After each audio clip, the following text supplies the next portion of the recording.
സ്നാനം എന്തുകൊണ്ട് എടുക്കണം ഇതൊന്നും ഗ്രഹിക്കാതെ അവരുടെ നിർബന്ധത്തിന് വഴങ്ങി സ്നാനം എടുത്തു. അവർ എന്തൊക്കെ ഏറ്റു പറയാൻ പറഞ്ഞു, ഞാൻ അത് അങ്ങനെ പറഞ്ഞു. ഒന്നും എനിക്ക് ഗ്രഹിക്കാപ്പോൾ ഒരു ഇതില്ലായിരുന്നു. അപ്പോൾ ഹൃദയത്തിന് വലിയ സന്തോഷമൊന്നും തോന്നിയില്ല. അന്ന് എനിക്ക് 18 വയസ്സ്. പിന്നെ കൊച്ചിൽ സ്നാനപ്പെട്ട് കഴിഞ്ഞല്ലോ, ഇനി പരിശുദ്ധാത്മാവ് പ്രാപിക്കണം.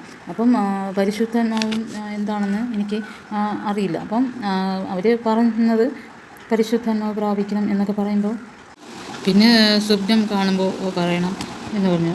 അപ്പം കൊച്ചിനത് ആ സ്വപ്നം എന്താണെന്ന് പറഞ്ഞാൽ അത് പൊരുൾ തിരിച്ച് പറയും. അതൊക്കെ സത്യവുമായിരുന്നു. അതുകൊണ്ട് സ്വപ്നം ഞാൻ കാണുന്നതൊക്കെ പറയുമായിരുന്നു. അങ്ങനെ ഇരിക്കുമ്പോൾ നാട്ടിൽ നിന്ന് ഫോൺ വന്നു, അമ്മയ്ക്ക് രോഗം മോചിച്ച് മക്കളെ തിരിച്ചറിയാത്ത രീതിയിൽ അവർക്ക് ബോധമില്ല. അപ്പോൾ ആശുപത്രിയിൽ അഡ്മിറ്റ് ആക്കണമെങ്കിൽ കൂട്ടിരിക്കാൻ ആൾ വേണം. അങ്ങനെ കൊച്ചിനെ എന്നെ നാട്ടിൽ കൊണ്ടുവിട്ടു.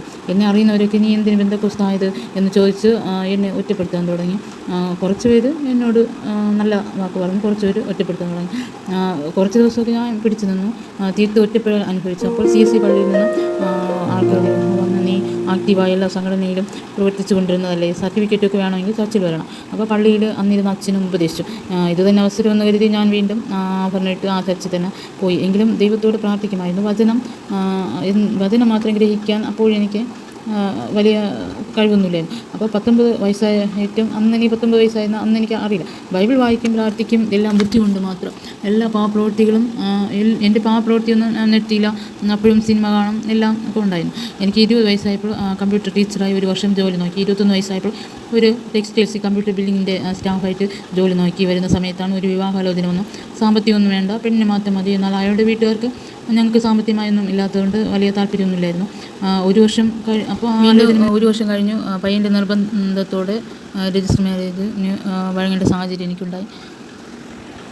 പയ്യൻ RC പരമായി അങ്ങനത്തെ ചർച്ചിലാണ് പോകുന്നത്. എങ്കിലും ആത്മീയ കൂട്ടായ്മയിൽ ഞങ്ങൾ കുടുംബമായി പങ്കെടുത്തു. അപ്പം ആ ആത്മീയ കൂട്ടായ്മയിൽ എന്ന് പറയുന്നത് ബെന്തക്കോസ്ത് ആരാധനയ്ക്ക് പങ്കെടുക്കുന്നത് എന്തോ മാനസികമായി ഭയങ്കര സന്തോഷം ഉണ്ട്. അങ്ങനെ ആ സഭയിൽ പോയി വചനം കേട്ട് ആ വചനം ഓരോ ആഴ്ചയിലും വചനം കേൾക്കുമ്പോൾ അത് എനിക്കുള്ളതാണെന്ന് എനിക്കങ്ങനെ തോന്നി. എന്നോട് സംസാരിക്കുമ്പോൾ എന്ന് പറഞ്ഞാൽ എന്ത് പ്രശ്നമായിട്ട് പോയാലും ആ പ്രശ്നം ആ വചനം കേൾക്കുമ്പോൾ തന്നെ നമുക്ക് അത് മാറിപ്പോകും. അങ്ങനെ വചനം കൂടുതലായിട്ട് ഗ്രഹിക്കാൻ തുടങ്ങി. അപ്പം ജീവനുള്ള ദൈവമുണ്ട്, ദൈവത്തിൻ്റെ കൽപ്പനയാണ് സ്നാനം. അപ്പം എനിക്ക് ആത്മാർത്ഥമായിട്ട് അത് മനസ്സിലായി.